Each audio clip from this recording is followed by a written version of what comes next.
I'm Vin. I'm Sori. That's Lavi. Salty and Chip. Hey guys, the website is up and running.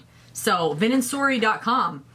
You can buy merch, you can hang out in forums, I think you can even click on our videos. You can chat. Yeah, you can click on the videos, you can chat. It's our alternative to Facebook. Guys. Inshallah, the vision, we'll be able to migrate everybody eventually from the Facebook forum to the village forum, because there's a lot of us that are not fans of Facebook.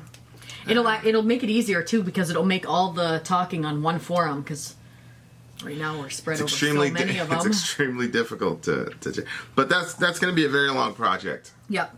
And I mean, we're never totally going to get rid of Facebook. Right. That's never going to happen. It'll just be more active on the website. But yeah, we're hoping that the website, and eventually we're going to create a Vin and Sori webpage app, so it'll function. Don't expect that anytime soon. I said eventually. Why do you have to do that all the time? Because people start saying stuff. I said eventually. I think people were pretty much... I'll talk to you later. All right, so this is Batushka. Yeah. Yekteniya 4. Yekteniya 4. I've heard this one's a classic. So we did Yekteniya 1, I think, and then we had that typing interview with one of the... one of the sources. So, inshallah, we can actually get another actual audio interview. That would be pretty cool. Yeah. Would you be surprised if it was all women?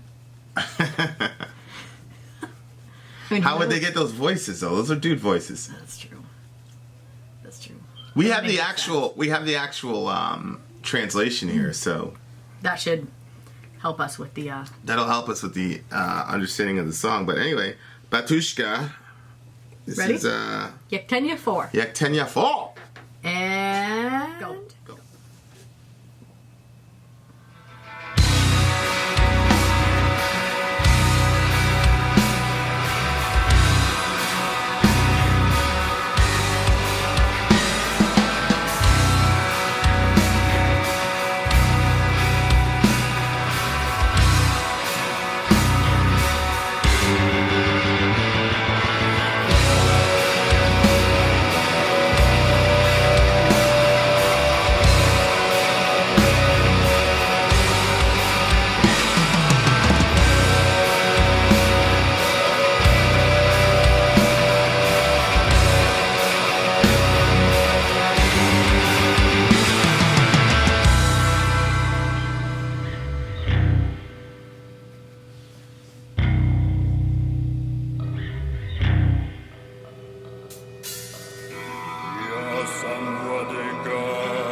This is so weird. It's the same as the last one. I feel very uncomfortable with this music. I don't know why.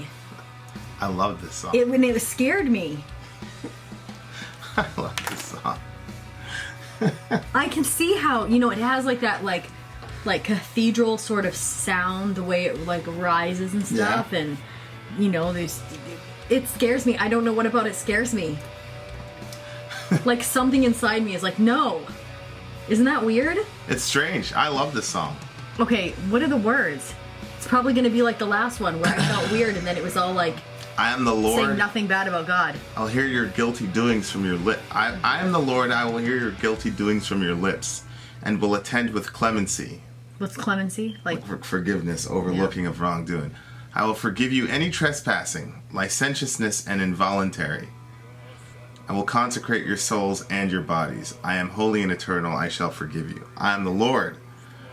Having blessed the time, you ascribe the glory of me, now and forever and forever. Amen. I am holy and eternal, I shall forgive you. And then that middle part, when he was getting all epic, he was saying, bless me by your soul, your Lord, for I am the blessed God. Bless me by your soul, your Lord, and all your entrails. Which, it's, there's that psalm, I think it's either Psalm 110. Yeah. Bless the Lord, O my soul, and all that is within me. Bless his holy name. The Hebrew is basically your entrails, your guts, because that was like the locus of your deepest. Yeah, you're feeling. Like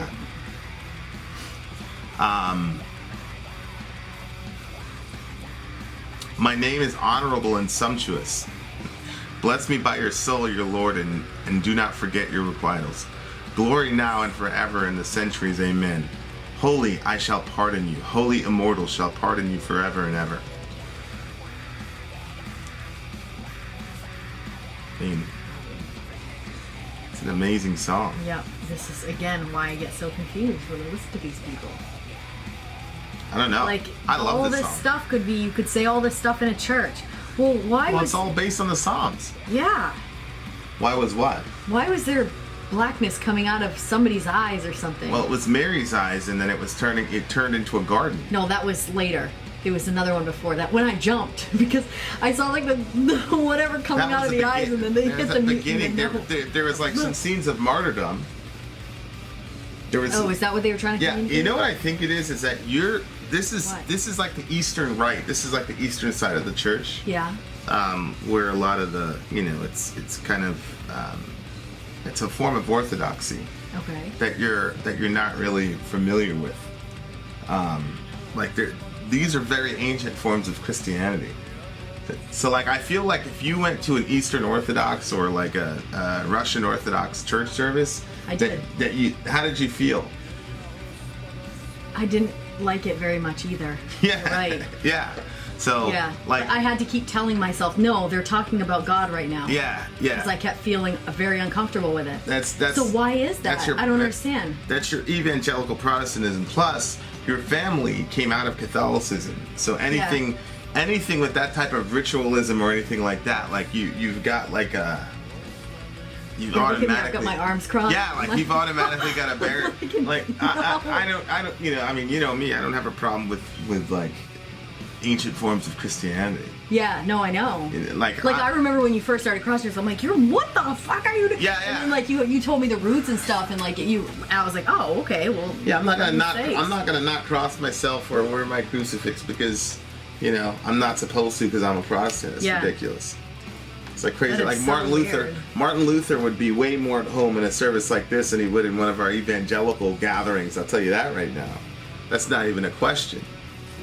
Martin Luther would have probably set your normal evangelical churches on fire. I mean, he had a devotion to the Blessed Mother and all that stuff. Like, so, like... It's so weird. Yeah, so, I can't believe, like... Yeah, it's not the metal that's bothering you. It's it's not. There's something else that I don't religion. like. Yeah, it's Eastern religion. They had the scenes of John the Baptist with getting his head chopped off. I didn't know what was going on there. Remember, like, the Grim Reaper showed up at the side and then chopped his head off? Yeah. And then the next scene, his head's on a plate. Oh. That's John the Baptist. Well, it looked like Jesus to me. I'm like, we didn't cut Jesus' head off. No. His head was on a platter, baby. Well, honey, it didn't look like a platter. It looked like his blood became a I don't know, a plate. I don't know. I was so confused. His head was on a plate.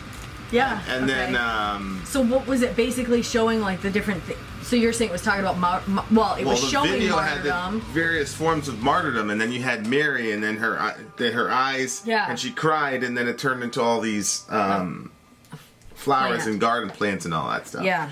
And then I guess some of the members of Batushka were pushing the icon, the picture of Jesus and Mary into the water. Oh, I couldn't see what that was. Okay, why would they be doing that? Because that's reminiscent of Moses, right? When they pushed him off into the into the Sea of Reeds or whatever. Yeah.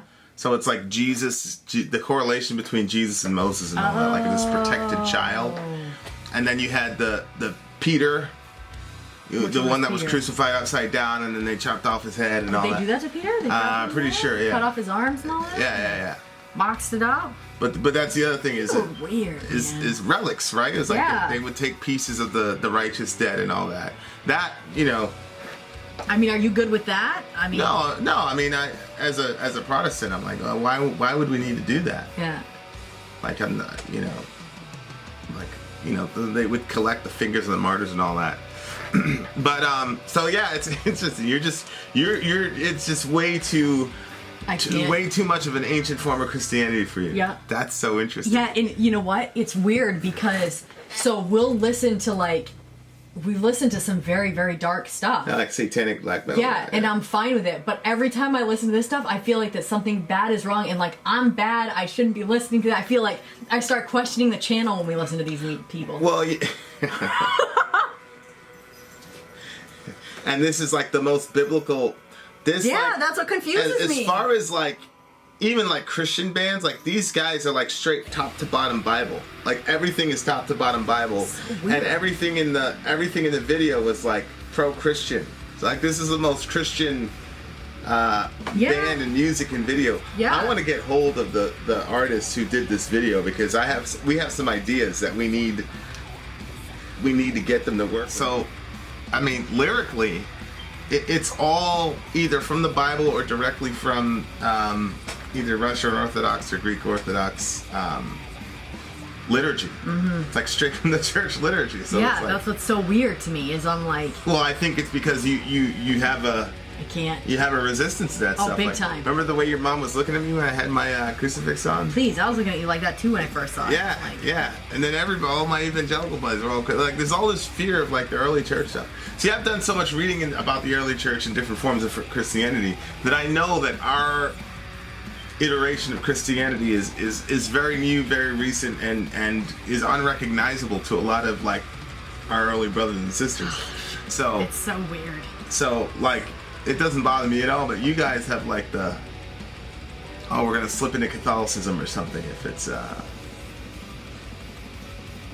weird. No, about it slipping into Catholicism, or I'm not really sure, but like I think that they would say like this is the worst, like of all the stuff we've listened to, like this is by far the worst. And it's the most explicitly Christian. I know, that's what's weird. Well, that's evangelicalism. It's a lot of mendacity. It's so weird, and now I feel like even more disturbed because I'm like, so wait, I don't get it. So because I don't know the history of my forefathers very well. Most evangelicals don't understand the history of Christianity. A lot of evangelicals really believe that the way that they do church is like the way the church has always done it. Yeah, basically. Yeah, I think so. And that's not the case at all. Not at all. Like this stuff, the liturgy and all that stuff was the bulk of Christian history. I wonder. This free-form evangelical stuff is very, very new. But and like the way that they were talking about God at the beginning, or like it's from the point of God, like I am the Lord, will hear your guilty doings from your lips and attend with clemency and will forgive any trespassing. Like the licentious and involuntary. Yeah, like so all of it, like he's saying, like just basically like come to me, consecrate your soul and your body. Say whatever you have to say, like tell me everything. I'm gonna forgive it all. I'm gonna consecrate you. I'm gonna make you holy. Yeah. Like it's really good. I mean, I think that the lyric, I feel like crying. Because the words are really good, you know? But you're right, like I'm like, and like you said, like putting the picture in the water and stuff, like the correlations and stuff. I wonder if anybody in this band is a Christian or like, I mean, a Christian that knows the history of Christianity, or if it's that maybe some of them grew up in a religious family. Whoever wrote this knows their stuff, because this is really just straight up liturgy from an Orthodox service. Like that's what the priest would talk about, that about God granting clemency and forgiving and consecrating you soul and body. I'm holy and eternal, I shall forgive you. I'm the Lord. You know, you ascribe the glory due to me. You know, and that's in the Psalms, ascribe to the Lord I was going to say, I remember the glory due to his name. Yeah. Now and forever and ever, amen.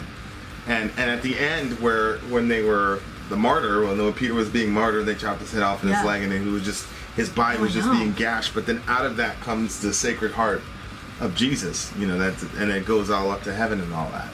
You know, the Sacred Heart. Yeah, like. Well, it came out of who? Out of Peter's massacred body. It was somebody was getting martyred. Yeah. And then from the mess of his bloody mess, the Sacred Heart rose up to heaven and all that, because Peter is joined with Christ. Well, are you saying that wait a minute, when you say the Sacred Heart, are you talking about, you know, that picture that you always see of Jesus and he's got that heart and his hands are like. Oh yeah. That? Yeah. But that's always in Jesus. Right. Am I missing something here? Well, Peter, due to his union with Christ. Yeah. You know, after he's martyred, the idea is that he's molded into the Sacred Heart, and he ascends up to heaven, because that's. Is it like that for, according to whoever does the Sacred Heart theology? I don't know who these people are. Like, are they like every Christian that dies, they become a part of the Sacred Heart? The goal is a beatific vision. The goal is union with God, especially on the eastern side. It's called theosis. Okay. It's like we basically like become like completely melded to God. So that's the goal. So like to have your heart and Christ's heart to be that one, so that, and then it ascends to heaven. It's a beautiful idea. And everybody that's what going to heaven is from the eastern side. It's theosis. It's like the end game on the eastern side is theosis. So wait. Where go ahead. Your heart and Christ's heart are like bound together, like inseparable, and then your soul and your body is consecrated, and so you become this glorified being. Hence the term theosis. Like it's like the pinnacle of existence. Okay. So that's the what church? What did you say? It's the whole eastern side of the church. And what side was I raised? You're on the western side of the church, and you are a refugee of the Protestant Reformation. So the western side of the church, you know, the Catholic, you know, what you call the Catholic Church, that's just the western side of the church. That's just the western side of the church. And then Martin Luther was part of the Catholic, i.e. the western side of the church. And so he got in a jihad with the bishops, right? Yeah. That was the Protestant Reformation. So then the bishops were going to the Eastern bishops and saying, hey, jump in here. And the Eastern guys like, the fuck out of here. We're not doing it. We're too busy worried about theosis. Go handle your own business. Are there no Protestants in the East? Am I missing something? Right, the Protestant Reformation did that was only on the West? So when you talk about, like, when I talk about Augustine and all these guys, those are all West Side Christians. So like I talk about Chrysostom every now and then. Yeah. Because John Chrysostom is the only Eastern father that I know. Yeah. All the fathers that I know are Western. But there's a whole other side to the church that, you know, most Christians don't know about. Wow, that's amazing. So like at the Great Schism, you know, the Eastern guys said, all right, you know, we'll take our ball and go home. You guys have at it. So you're saying that the church that it went to in Russia, it was Orthodox. It was. Yeah. They were influenced more by the Eastern Rite than the Western Rite. But when we say they were influenced by the Eastern, we mean actually by more of our roots, because the Western split off from the East. Well, the Greek Orthodox, right? Yeah. They claim, hey, we're the original. Hello, the New Testament was written in what? Greek. So we were the original. You guys were Johnny-come-lately on the west side of the church. Yeah. So they would say, yeah, they're close. This is closer to the roots of authentic Christianity than what you have, because you are a Protestant that came about in the 15th century. Yeah. And you split off from the western side of the church, which was Johnny-come-lately. We were the original gangsters. How did the Western and Eastern church split? What happened? Well, there's a lot of arguments about a lot of things. One of them was, you know, the primacy of the Bishop of Rome and all the rest of this. the good jazz, the great schism. I feel like it's open and shut. Like the Eastern, if the West came from the East, and then from the West came the Protestants. Well, the Western people, the West isn't going to say that. The West is going to say that Peter was the Bishop of Rome, and so Rome is that's the essence of the. Yeah, but the facts are. They're going to say the facts are that Peter was the Bishop of Rome. The Western folks are going to say that. They're going to say, "Oh, those are the facts." So there's a jihad, but we as Protestants never took part in that discussion. So that all I'm saying is that there are various forms of Christianity that take place, and unless you're going to take a extremely crazy which you don't, but modern evangelicals, they really think that the way that they do church and the way they've experienced church is the way that the church has experienced it for all 2,000 years in church history. They really think that. Wow, this is so weird. And the majority of Christianity in the world throughout history has experienced Christianity like this, with liturgy, and it's the same thing every single Sunday, and the priest is saying this to you, and you're doing that before he consecrates a host. I wonder if you like that or if you feel bored with it. Well, I mean, it depends, because the priest still gives a homily. Like, for example, if you had Chrysostom, if you went to Chrysostom's church, you'd love it, because Chrysostom was just an amazing orator, and what he could, he spoke in ways that could rival Augustine. And I read some Augustine to you, and you love Augustine. Yeah. Well, Chrysostom was on Augustine's level. I'm saying that because I've read more Augustine than Chrysostom. I had an Eastern Orthodox priest one time was like, basically, Augustine's not shit compared to Chrysostom. Yeah, I'm sure. I'm pretty sure that Chrysostom actually wrote a lot of Eastern liturgy. A lot of the liturgy that Eastern Orthodox follows comes from Chrysostom. Really? So this is probably, I'll do some research, but we're probably reading the words of Chrysostom right now. So, like, it's just very, very interesting, like, your reaction to it. Because I love it. As I was listening to this, because I had the English lyrics, I was like, yes, like, this is, like, the perfect melding of, like, me being with the older Christian generation. I love that shit. Yeah. You know what I mean? And, like, yes, and then, like, the liturgy, and then I actually... I feel like I'm watching a horror movie. This was actually my favorite video. Like, this video was the most unique, amazing video that I've seen. It was so scary to me. Unbelievable. I didn't know we were talking about the martyrs. I'm like, why are there people? What's happening? And then that part with Mary.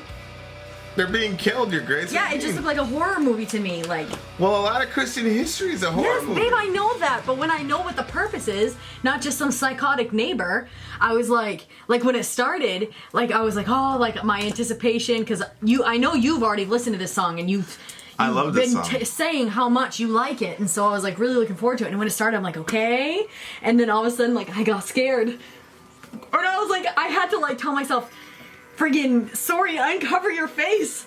But I was afraid for what I was gonna see next. But yeah, I can't. Yeah, like, hilarious. It's very difficult for me to get past the.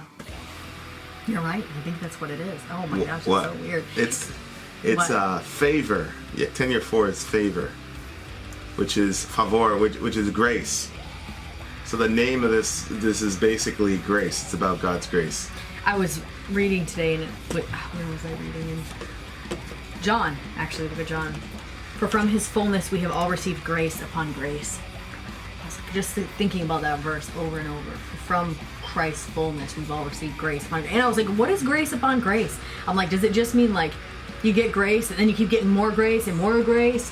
Or did it mean the grace of Him coming and then He was giving things too? Also, He came to bring, does it say He came to bring gifts to men or something like that? Yeah. So I was like, when He ascended on high and went captives in His train and brought gifts to gave gifts among men. Yeah. Ephesians 3 or something like that. But yeah, this is an amazing song. But it is interesting to me, like the Spurgeon used to call it priestcraft. Oh man. Priestcraft instead of witchcraft. Yeah. Yeah, I could throw in with him. That's what it feels like. Yeah, Western Christianity, like Western Protestant Christianity is like the most hilarious, like. Oh man. Just complete disregard for our history and like complete, again, ethnocentric. The Western way of experiencing Christianity. That's the real way, Forget all those people I'm like, on the no. planet. Yeah. Actually, I'm glad we had this conversation because it's kind of a blind spot for me. Like, now I'm kind of like, well, it's kind of because now I know it's a blind spot. So it's not a complete blind spot, but I'm like, well. But it's grace, it's God overlooking your sins. And it's one of the most basic necessities of a human being. Yeah. It's like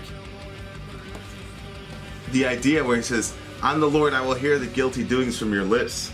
Like, people need, it's always weird to me when I hear people say, oh, Christianity tries to fill you with guilt and blah, blah, blah. It's like, Christianity doesn't need to fill you with guilt. You're already walking around with a ton of guilt. You've done a whole bunch of evil shit in your life. Like, have the self-awareness to realize that you need forgiveness. Everybody needs forgiveness. We've talked to countless people that just want to get that guilt off their conscience and talk about it. Yeah, it's ridiculous. Yeah. It's ridiculous. But it's interesting, like, it's God saying, I'm the Lord, I'll hear your guilty doings. Mm-hmm. And I like that phrase, guilty doings.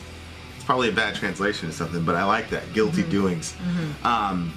And I will attend with clemency and will forgive you any trespasses. Oh my goodness, like, I know, it's beautiful. Like, the idea that you could be completely forgiven for all of your trespasses if you just talk to him. Yeah. If you would just talk to him. I am holy and I'm eternal. I shall forgive you. Like, that's a crazy line, because usually when people hear about God being holy, they think that it means that he won't forgive. Yeah. And here it's saying that's the basis of his forgiveness. I'm holy and eternal. Like, what does the eternal nature of God have to do with forgiveness? Like, that's deep shit, man. Plus, if the eternal one forgives you, are you not eternally forgiven? I know, you're good. You're good. It's crazy. Like, there's people out there, like, their families will never forgive them, their whatever, and it's like, their kids will never forgive them. They will never forgive themselves. Yeah, you never forgive yourself. It's true. It's like, I don't need any of that. Who is it condemns? Who is it that condemns Christ Jesus, who died, more than that, who was raised to life? Mm-hmm. He's also at the right hand of the Father interceding for us. How can he be condemned? I was thinking about that today, and I was thinking, like, the verse that says, if your heart condemns you, he's greater than your heart. Because sometimes, like, that's, like, your biggest, like, ugh, you motherfucker. Like, it's like yourself. Yeah. So he's like, even if it's yourself, like, if God says you're good, you're good. Yeah. And I do think when people criticize Christianity, there's a lot of Christianities that or versions of Christianity, or Christians who just point at you suck, you're terrible, you're terrible, you're terrible, you're terrible, you're terrible, and never talk about this, never say that God's holy and eternal, he'll forgive you. Yeah. He'll attend with clemency. Mm-hmm. He'll forgive all your trespasses. Like, they never talk about that. They just talk about, Well, I think they're too afraid that then people are going to just go do whatever. Oh, I know. The fear of that. You show people God will forgive them, they're going to sin, blah, blah, blah, blah, blah. Like, that's not my experience. It's all the people that are worried about how fucked up and sinful they are that sin the most. Like, I've never seen a person who really grasps the understanding that God loves them dearly and totally and will forgive everything. I've never seen a person go, oh yeah, let me just screw up as much as I want. I've never seen it happen. The only people that do that are the only people that go off and sin horribly are the people that, like, believe that God is just this exacting tax collector who's checking every little thing that they do, and eventually they say, fuck this, I can't live up to this, and then they swing off the other way. Like, I've never seen anybody really embrace God's forgiveness and live like a bastard. Yeah, no. Like, yeah. and think about it, who's the most religious kid we have in the house?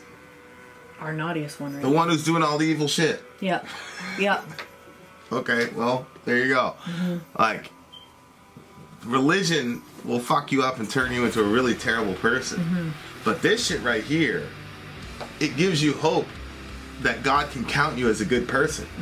And all you need is one person in your corner to say, I'm going to give you another shot. I'm going to cleanse you. Tell me everything that you did wrong, and I'll cleanse you of it.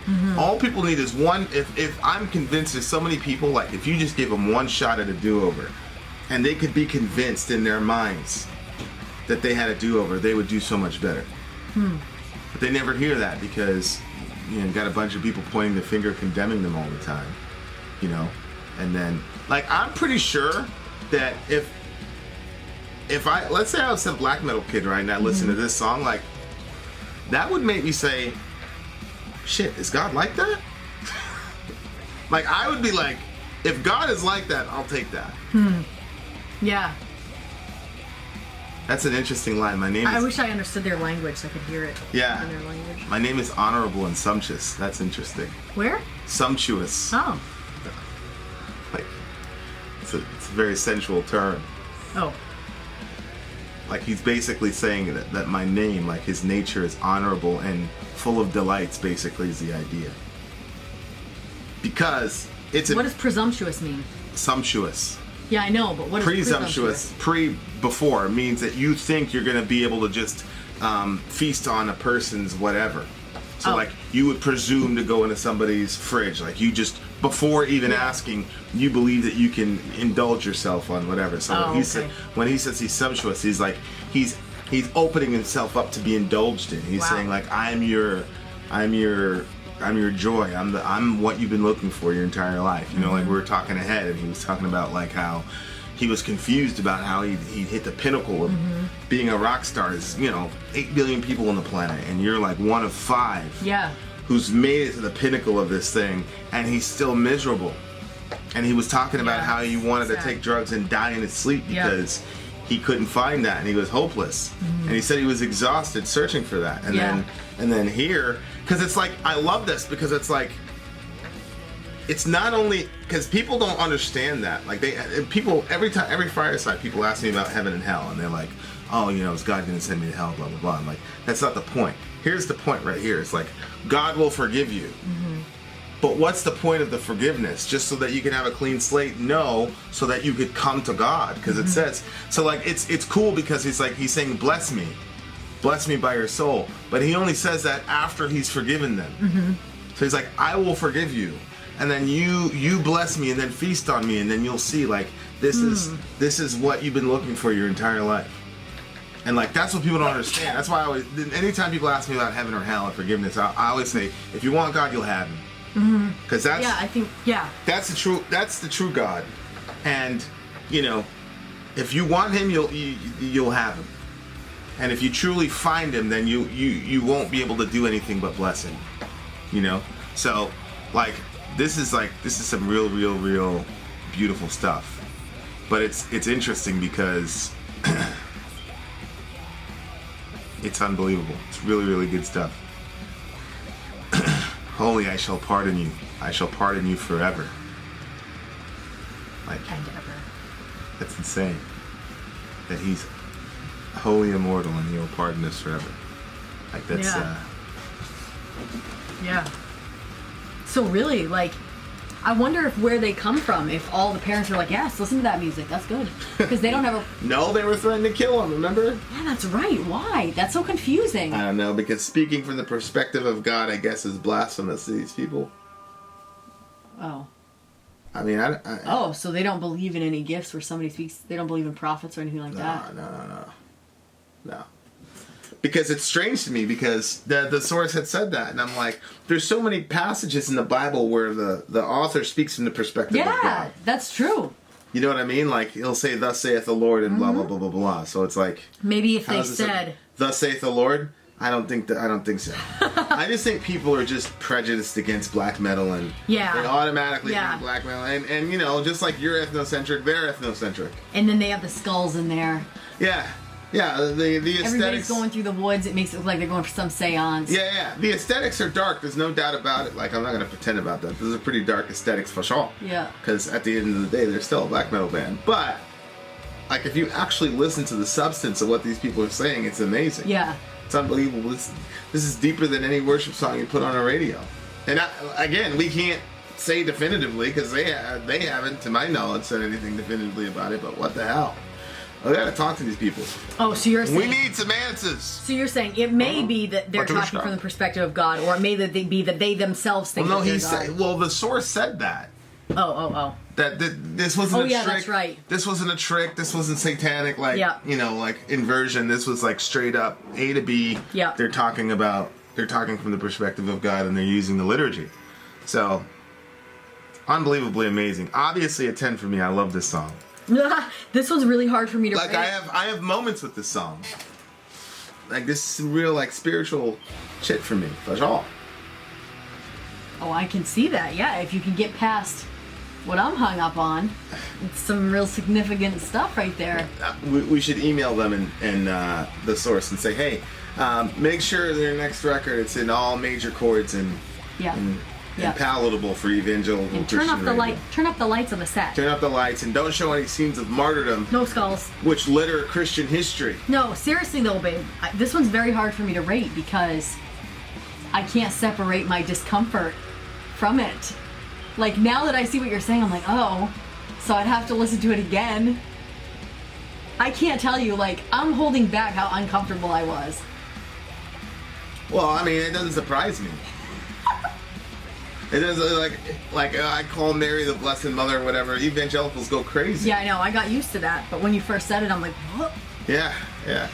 Oh, Mary's just some woman. That's what you said. Just some lady. Just some woman. Just some broad. Just some broad. Astaghfirullah. No. Yeah. Muslims have more respect for Mary than evangelicals do. Seriously. There's a whole chapter in the Quran named after her. Wallahi. Well, you can't get past the worship that people were putting on her. What? I'm sure that's what you're going to tell Jesus when you see him. Hey, I know it was your mom. I know everybody was supposed to call her blessed, but, you know. I don't mind saying the Blessed Mother. The Blessed Mother. Remember I had that picture one time? It was Mary was stomping the head of the... Yeah, that was a cool picture. Mary and Eve. And all the evangelicals got mad at me. Yeah, I'll put it in the video right now if I can find it. It's a beautiful picture. All the evangelicals got mad. I feel like evangelicals just takes all the mystery and like transcendental nature of Christianity. Like we were like, if you read the old guys, like it was like we were like you were in like fucking in the stratosphere when you would hear these guys read. It was, I mean, or write or talk about God. Like you knew you were, you know, and sure enough, like the correlation between the Enlightenment and the Reformation, like it stripped everything down and brought Christianity like down to the earth. And this stuff like brings you back. And of course, like the best of all possible worlds is a religion that has its feet on the ground and its head in the air, right, in the sky, right? So it's like, I guess in God's grand scheme that it's important, but good Lord, I miss that stuff. I mean, I wasn't there at the time, but I'm like, why do you say things like that? But yeah. Anyway, 10 for me. Any number under 10 is blasphemy, but go ahead and rate it. I seriously don't know. I was like -8 because it was freaking me out. And then now I'm like, oh, okay, well, then I can bring it up, but I can't get past the discomfort that I feel. Rate I don't know what to rate it. Somewhere between a -8 and a 9. All right, well, there you have it. Kai, figure out how to do that balance sheet. Pin out. Sorry, out. Gone.